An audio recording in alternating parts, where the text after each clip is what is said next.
नमस्कार, आप देखें जन समस्या निवारण 24/7 लाइव न्यूज़ में आपका स्वागत है।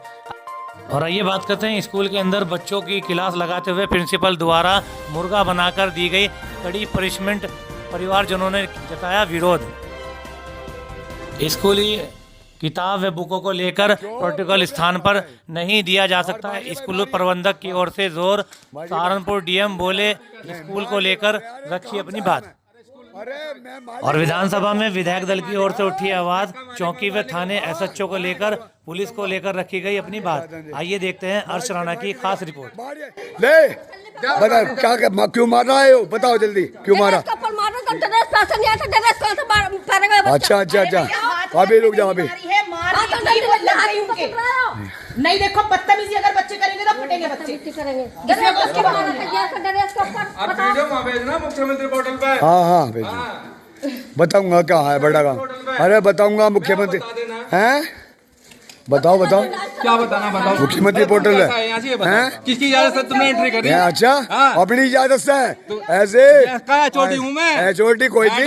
हाँ कोई नहीं। बाहर तेरी हिम्मत बाहर निकलने की? रुक जा। रुक भैया, मुझे फोन दो, मैं सब चुप बुला रहा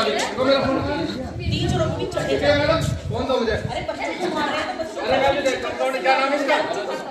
अरे मैं देखता हूँ। चल रिपोर्ट करवा दिए। मैं भी रिपोर्ट करवाऊंगा।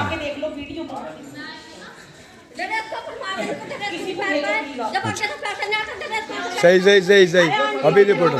सुनो मेरी, जो शैक्षणिक स्तर है विभिन्न स्कूलों का, वो लगभग अब खत्म होने जा रहा है। बोर्ड के एग्जाम शुरू हो रहे हैं और अगला शैक्षणिक जो सत्र है वो जल्द ही शुरू होगा।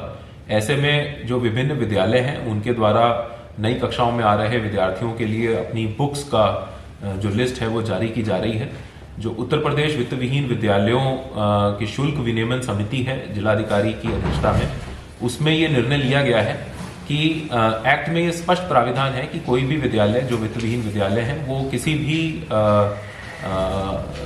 विद्यार्थी को या उनके पेरेंट्स को जो बुक्स हैं किसी एक पर्टिकुलर दुकान से खरीदने के लिए वो नहीं कर सकते हैं, उनको किसी तरह से फोर्स।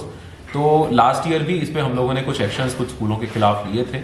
तो इस बार ये दिशा निर्देश स्कूलों और पेरेंट्स और बच्चों इन सबके हितों को देखते हुए जारी किए गए हैं कि यदि किसी पर्टिकुलर पब्लिशर की या किसी पर्टिकुलर किसी किस्म की किसी किताब जो है वो स्कूल प्रिस्क्राइब करते हैं तो उनका ऑनलाइन जो लिंक है, यदि वो Amazon, फ्लिपकार्ट या अन्य ऐसी ई-कॉमर्स वेबसाइट्स पर अवेलेबल है तो उनको अवश्य जारी किया जाए और बच्चों को और पेरेंट्स को इस बात की छूट दी जाए कि वो अगर चाहें तो किसी जो दुकान जहां पे वो अवेलेबल है वहां से खरीद लें, या फिर अगर वो चाहें तो उनको ऑनलाइन भी खरीद लें, ताकि एक पारदर्शिता रहे, एक कंपटीशन की भावना रहे और किसी एक पर्टिकुलर दुकान या स्कूल के अंदर ही काउंटर लगाकर किसी बच्चे को दुकान बुक्स खरीदने के लिए विवश ना किया जाए। इसी प्रकार से जितने भी स्कूल्स हैं, प्राइवेट स्कूल्स हैं, वित्तविहीन स्कूल्स हैं, उनको अपनी आगामी सत्र की जो फीस है उसको DIOS के माध्यम से उसको ऑनलाइन प्रदर्शित करवाना है, उसको हमारी इस समिति को सूचित करना है ताकि पारदर्शिता रहे कि किस प्रकार की फीस ली जा रही है।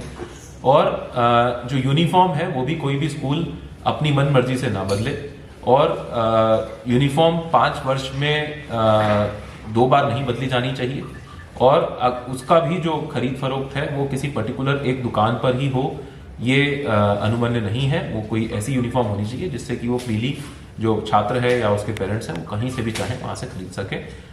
इस बात के निर्देश सख्ती से सभी स्कूलों को और सभी विद्यालयों को जारी किए गए हैं। और अगर किसी भी पेरेंट की कोई शिकायत है इस संबंध में कि स्कूल जो है वो किसी पर्टिकुलर तरीके से उत्पीड़न या कोई ऐसी गतिविधि कर रहा है जिसके उनका शोषण हो रहा है, तो वो इस समिति को आकर शिकायत कर सकते हैं।